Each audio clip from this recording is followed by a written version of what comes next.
Welcome. In this quick demo, you'll learn how to add and protect your first device in Acronis Cyber Protect Cloud as a service provider. You'll see how to start from the partner level and register the device under the customer tenant you choose. First, we'll switch from the management portal to the Cyber Protection Console. This is where devices are registered and protection plans are managed. In the Cyber Protection Console, open the tenant switcher area and select the target customer tenant and then the installer that you want to download. The download starts immediately. Next, launch the installer on the customer workload. Walk through the installer wizard. On the final step, click Register Workload.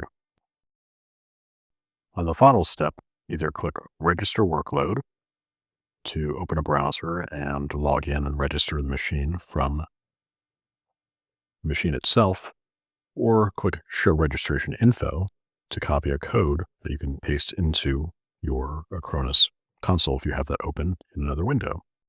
Go down to Devices, Add, Register, paste in the code, and then select the customer tenant that you are registering it with and the account that you're going to use to register that machine. Then click Validate Code. On step 2, choose which plans will be applied to the device: protection plan, monitoring plan, and remote management plan. You can keep the default plans or click change if you need different ones for this customer. On step 3, review the summary and submit to complete the registration. Congratulations, the workload is registered. You'll now see it in all devices. Open the device details to confirm the plans that are applied. That's it. You've added and protected your first device. Repeat these steps to onboard more customer workloads.